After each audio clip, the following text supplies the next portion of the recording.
Okay, good afternoon. Welcome to the Citizen Sports Blitz, brought to you by Velocity Sports Performance in Peachtree City. I'm Mike Boylan, sports editor for the Citizen News, and with me, as always, is Kevin Wanderer, sports staff writer for the Citizen. Good afternoon. Today we're talking Friday Night Football, our picks for the week. We're just going to get started. First game we have is Landmark Christian versus Bowden Red Devils. Landmark's 1-3 this year, which is kind of disappointing for the War Eagle fans, and the Red Devils are 2-3. This game is a classic every year. In fact, every year they have Bremen then Bowden. They played Bremen last week and lost 27-7, Landmark did. Bowden lost to Heard County last week, so they're both coming in looking for a win. But these are just great games, and if you're a fan of Landmark, if you've seen these games in the past, you know it's going to be a good one. Landmark's didn't have a lot of offense last week, but the defense did look pretty decent. I'm going to go Landmark in this game. I think this is where they right the ship, and next week they start their region schedule. So this is the game that launches them into it and really gives them a sense of what this team is at that point. Landmark's on a 2-game losing streak. That losing streak ends Friday night. They win. Last year, they pounded Bowden 34-13. I think it'll be a closer game this year, but I think Landmark quarterback Tanner Bryant and senior receivers Matt Thornton and Jimmy Eden will put them over the top. Landmark wins. I agree. Now we have a huge game, and this is the one you're going to cover tomorrow night, I think, is yes. McIntosh at Stars Mill. What do you think? What do you think you're going to see tomorrow? Stars Mill's going to win. I mean, McIntosh has high hopes for this game, especially because Stars Mill's starting quarterback, Matt Sweat, might not play. He has a pulled muscle in his leg.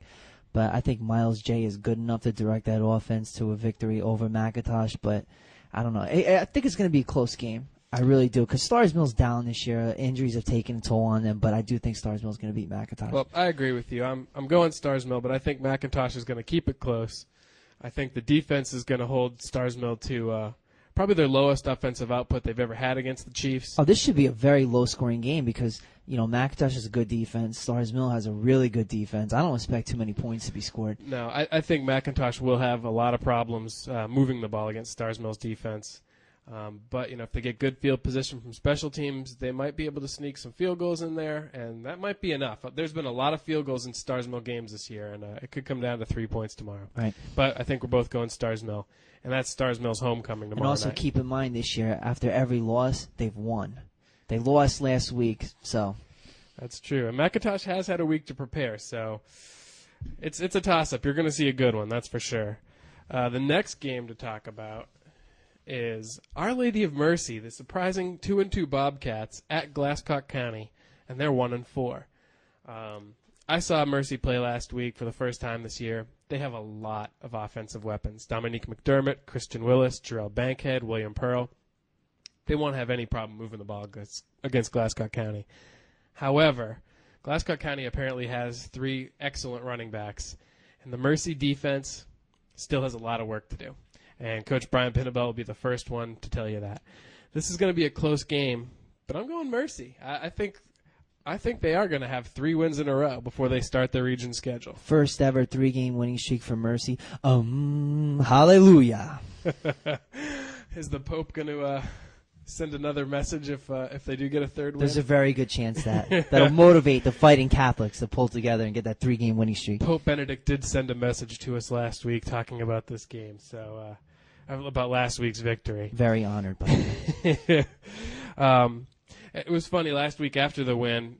Coach Pinnabell was addressing his team, and he said something like, "It's pretty fun winning games, isn't it?" And then you're dang right, it's fun. And that team was fired up. If they remember how fun it is and how much fun they've had the past 2 weeks, or the past 2 wins, they've got a really good shot to go into Glasscock County and get 3 wins, and that would probably be the best season in Mercy history, I would think.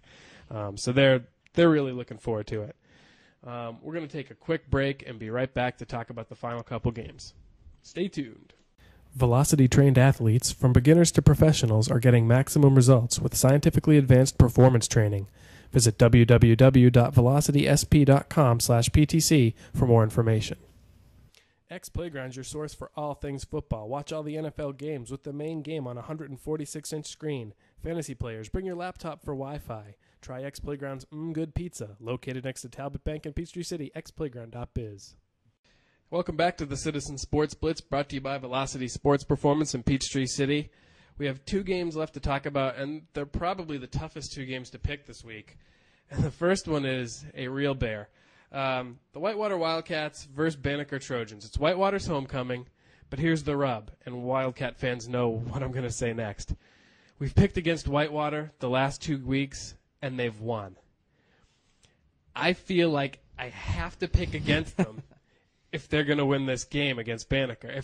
I'll be doing a disservice if I pick Whitewater in this game. Whitewater has played outstanding lately. You'd have to agree with that. They put a lot of points on a pretty good Westlake team. They've beaten 2 Atlanta area teams in a row in the region. You know what? I don't want to put the curse on Whitewater, but I really believe they're going to win. So I'm picking Whitewater. Well, I'm going Banneker as a favor to Coach McCrary. Banneker has put up a lot of points lately, too. Stephen Folks is possibly the best receiver in the region. He's one of the top receivers in the state. Keep in mind, Whitewater's defensive backfield. You got Chris Asbury, you got Kevin Fleming. They might be able to hold him in check. Well, might be in the key word. This is the game I'm going to go check out Friday night, and I'm interested to see that. I haven't seen Whitewater play a good passing team, and I'd like to see the secondary step up. It'll be really interesting to see. And their ball control offense has been outstanding lately. Fullback Colin Woody broke out last week. Thomas Frierson had 3 touchdowns. So they're really coming together on offense after a very slow start at the beginning of the season. Well, and I think that's the thing. I saw Whitewater earlier this year, and they weren't moving the ball very well, and they looked pretty rough. So I'll be interested to see what the difference is. We know Whitewater's got a good defense. If they can shut down the Trojans, they're going to have, I guess, 3 wins in a row and be in a really nice position in the region. I'm sure they're very excited about where they are. So I'm saying Banneker as a favor, and Kevin's saying Whitewater. So, there you go. Homecoming night, too. Big victory on homecoming night for the Wildcats. Now, the last game we have to talk about is Sandy Creek, 2-2, at home against the Cartersville Purple Hurricanes, which is an odd name for a team. Well, it is. I'm sorry. It's different. I mean, that's like the Pink Typhoons or something, you know? I mean, it might as well be. Sandy Creek, they've won 2 in a row. They're looking better. Things are starting to come together for them. They beat Villarica, which is a very talented team in their region last week. Previously undefeated Villarica team. And Cartersville was the region champs last year. Now, obviously, this is a different Cartersville team this year. They're 1-2-1. They're probably not as strong as they were last year. This should still be a really, really good game, though. I'm going Sandy Creek. I think the offense finally has its identity solved, and we know the Sandy Creek defense has been really outstanding. Jeremy Holt, Russell Bonner, Matt Solomon, they've all done an excellent job. I think this is a game where they get some turnovers, and the offense puts the ball in the end zone. This is not the same Cartersville team that won the region championship last year. Half the starters from that team graduated. Sandy Creek wins this game. Last week, that offense was outstanding. Quarterback Rio Johnson, breakout game. Wide receiver Braxton Lane, breakout game. Defense has been great all year. Sandy Creek's going to pull this one out. Well, and they've really been waiting for Braxton Lane to step up and have a game like that, and I mean, you can't argue with the results. That's an amazing game to have. Oh, he can do a lot of damage with the football in his hands. We talked about Stephen Folks from Banneker as a top receiver. Braxton Lane's another outstanding receiver. He's probably the best receiver in the area, hands down. Yeah, and they're 6th class AAA. So we've got some good games tomorrow night, or actually Friday night. We're recording this on Thursday. It's the magic of Hollywood. It's been revealed. Ooh. So, but this won't be up until Friday morning, so you won't know the difference. Either way, we're excited. Baseball playoffs have started. Red Sox are 1-0. Yankees are playing tonight. Yep. Probably 0-1 when we talk tomorrow. Oh, stop. Good luck, Yankees. Down Red Sox. And if you want to check us out, we'll be at the Dragon Boat races on Saturday. Team Citizen. Breaking news and making waves. Numerous wins for us. You can find us chowing down pizza around the city, too. We won't tell you where, though. We're racing the Hella B team first, and then we take on Panda Express. You know what? Hella B losing on Saturday. That's what I'm picking, and I'm picking Panda Express going down. Those pandas are going to be extinct. Okay, enough silliness. It's time to go, but we'll see you on Saturday morning. See ya. They're gonna clean up your looks with all the lies in the books to make a citizen out of you. Because they sleep with a gun and keep an eye on you, son, so they can watch all the things you